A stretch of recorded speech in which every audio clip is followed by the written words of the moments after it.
This is Allan and Anita Norris's beautiful 1963 Holden sedan. Now doesn't this take you back a fair few years? Looking at a Street Machine magazine thinking, oh my god, that's cool. And it still is. Holy. This is pretty much the same thought that went through Allan's mind when this creation started to evolve in his head.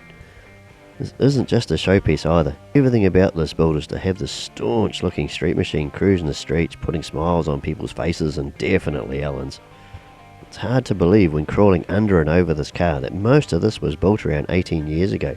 The body and paintwork is still stunningly smooth and straight, and this doesn't just sit in the shed either.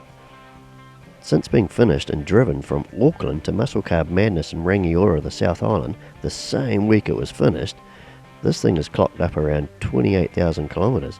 It's no slouch either, running a strip time of 10.6 seconds on a quarter mile, still wearing its mufflers and street trim. That's pretty damn cool. It's honestly amazing to see this build still looking as stunning as it is today. That big shiny thing up front, that's a 355 Chevrolet engine poked in there with a BDS 671 blower on top. There's a whole bunch of goodies poked inside of that. That all drops out through a twin 3-inch exhaust straight out the back underneath the diff and straight out. She's pretty cool actually under there. This all drops into a TH350 auto back to that 9-inch limited slip diff, making those big wheels turn.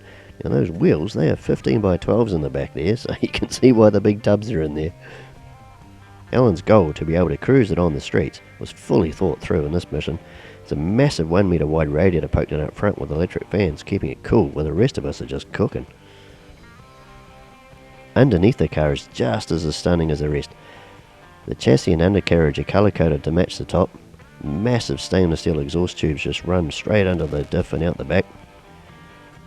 The boot area is also dressed up. Fuel cell and the battery box is surrounded by leather trims as well.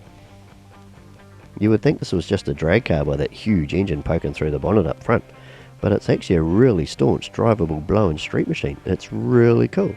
You can cruise in traffic and then go for a skid. It's an amazing car. It really, really is.